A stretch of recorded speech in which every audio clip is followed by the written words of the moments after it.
Hello viewers, আমি Pushpita fish চ্যানেলের নতুন একটা ব্লগে তোমাদের সবাইকে স্বাগত জানাই। আশা করছি তোমরা সুস্থ আছো, ভালো আছো। আজকের ব্লগটা আমি আমার সকালে ওয়ার্ক স্টেশনটা পরিষ্কার করা থেকেই শুরু করলাম। আমার ওয়ার্ক স্টেশনটা একটু তোমাদেরকে দেখিয়ে দিই। যখন এখান থেকেই স্টার্ট করেছি। আমার ওয়ার্ক স্টেশনে এখানে একটা ছোট্ট নোটপ্যাড রয়েছে। সেই নোটপ্যাডটা বাবা আমাকে দিয়েছে। এখানে বাবা বলে যে যখন কোনো জিনিস আনতে হবে তুই ভুলে যাবি, ওটার মধ্যে লিখে রেখে দিবি। এছাড়া অফিসের বিভিন্ন কাজের দরকারি নোটসও ওখানে দিতে থাকি। এখানে রয়েছে দুটো পেন, চশমা, এছাড়া মাউস। এই কি রিংটা আমার বোন হঠাৎ করেই সেদিনকে আমাকে গিফট দিয়েছে। গিফট পেতে কার না ভালো লাগে, আমারও খুব পছন্দ হয়েছে গিফটটা, তাই ডেস্কে রেখে দিয়েছি। আর এখানে রয়েছে একটা ছোট্ট গণপতির মূর্তি। এই গণপতির মূর্তিটা আমার জন্য অনেক লাকি। আমি এই গণপতিকে খুব মানি। এটা আমার এক বান্ধবী আমাকে একবার গিফটে বার্থডেতে দিয়েছিল। তো আমি কোথাও যখন কোনো একটা টেনশন নিয়ে যাই তখন এই মূর্তিটাকে অবশ্য করেই সাথে করে নিয়ে যাই। আর এই তো ল্যাপটপটা রয়েছে। আর নিচের দিকে একটা কিবোর্ড আছে। আমার ল্যাপটপের কিবোর্ডে অনেক সময় লিখতে একটু অসুবিধা হয়, তখন এই কিবোর্ডটা ইউজ করি। আমার মনে হয় কিবোর্ডে লিখলে লেখাটা স্পিডে হয়। আর এপাশে রয়েছে একটা ডায়েরিতে টুকটাক অনেক কিছুই লিখতে কাজে আসে, নোট দিতে লাগে। আর এখানে ঠাকুরের ফুল রয়েছে। আমি তো ভগবানকে খুব মানি, তাই ঠাকুরের ফুল রেখে দিই কাজের জায়গায়। আর কারণ ডাস্টার দিয়ে মাঝে মাঝে ল্যাপটপে ধুলোটা মুছতে হয়। রাস্তার ধারে প্রচুর ধুলো চলে আসে ল্যাপটপের স্ক্রিনে। এইদিকে চা খেতে খেতে হঠাৎ করে রান্নার দিদি খবর দিল যে তিনি আজকে আসতে পারবেন না। আমার তো চিন্তায় মাথা খারাপ হওয়ার জোগাড়। যাই হোক, ঝটপট করে কিছু তো একটা বানাতে হবে। আগে থেকে জানা থাকলে কিছু প্রিপারেশান দিয়ে রাখতাম। একটু চিংড়ি মাছ ভিজিয়েছিলাম দিদি রান্না করবে বলে, তো ওই চিংড়ি মাছটা একটু আলু পেঁয়াজ দিয়ে রান্না করে নেব। তাই জন্য কড়াইয়ে গরম মশলা গরম করতে বসিয়ে তেলের মধ্যে আলুগুলো দিয়ে দিয়েছি। আলুগুলো একটু ভাজা ভাজা হোক, তারপর পেঁয়াজটা দিয়ে দিলাম। আলু আর পেঁয়াজটা একটু বেশ কিছুক্ষণ ভালো করে ভেজে নেব।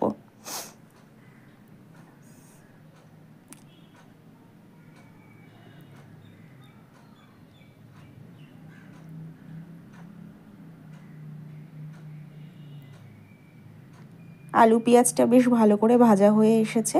এবার আমি চিংড়ি মাছগুলো ওর মধ্যে দিয়ে একটু ভেজে নেব।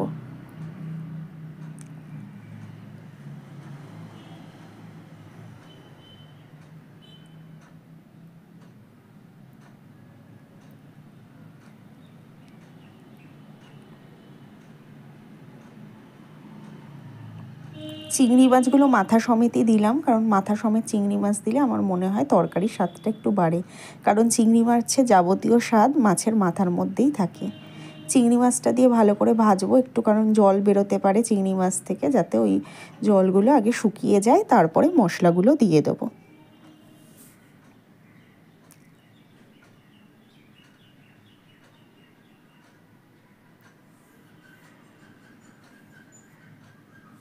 এইদিকে চিংড়ি মাছটা ভাজা হোক আলু পেঁয়াজের সাথে, ওইদিকে ভাতটা বসিয়ে দিই।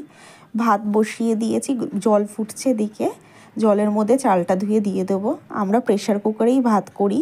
এটা আমি মার থেকেই শিখেছি। প্রেশার কুকারে খুব ঝরঝরে একদম হাঁড়ির মতো মা ভাত বানানো শিখিয়ে দিয়েছে, ওইটাই আমি ফলো করি। তোমরা যদি চাও আমি কোনো সময় একবার এই রেসিপিটা দিয়ে দেবো, ভাতটা কী করে বানাবে প্রেশার কুকারে। আর এইদিকে চিংড়ি মাছটাও ভাজা ভাজা হয়ে গেছে। ওর মধ্যে নুন, অল্প জিরে গুঁড়ো, হলুদ গুঁড়ো, লঙ্কার গুঁড়ো দিয়ে দিয়েছি। দিয়ে একটু কষে জল দিয়ে ঢাকা দিয়ে দেবো। আর গরম মশলা গুঁড়ো দেওয়ার দরকার নেই, কারণ গোটা গরম মশলা ফোড়নেই দিয়েছিলাম। তাহলেই হয়ে যাবে চিংড়ি মাছের হালকা পাতলা টেস্টি একটা তরকারি। আর ওইদিকে পুঁটি মাছটা ভিজিয়ে রেখে দেবো। খাওয়ার আগে গরম গরম পুঁটি মাছটা ভেজে নেব। আর কয়েকটা তরকারি ফ্রিজে আছে, ওই তরকারি দিয়ে আর এই মাছ ভাজা আর মাছের ঝোল দিয়ে আজকে খাওয়া হয়ে যাবে। আশা করছি আর কোনো অসুবিধা হবে না।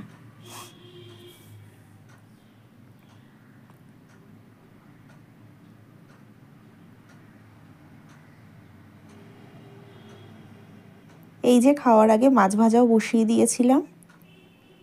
পুঁটি মাছটা গরম গরম ভাজা খেতেই ভালো লাগে। ঝটপট একবার লাঞ্চের মেনুটাও শেয়ার করে দিই। এখানে রয়েছে পুঁটি মাছ ভাজা, আর তখন ওই যে চিংড়ি মাছের তরকারিটা তৈরি করেছিলাম, আর তোমাদের তো তাড়াহুড়োর মধ্যে দেখাতে ভুলে গেছি। এখানে সেই চিংড়ি মাছের তরকারিটা রয়েছে, আর ওই স্টিলের বাটিতে রয়েছে আমের চাটনি।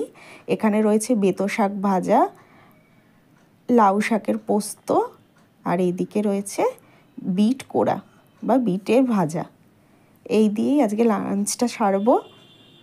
তোমাদের কেমন লাগলো আজকের ব্লগটা জানিও। ভালো লাগলে লাইক শেয়ার কমেন্ট করতে ভুলো না। আর যারা আমার চ্যানেলে নতুন তাদের বলবো একটু সাবস্ক্রাইব করে দিও চ্যানেলটা। আজকের মতো টাটা।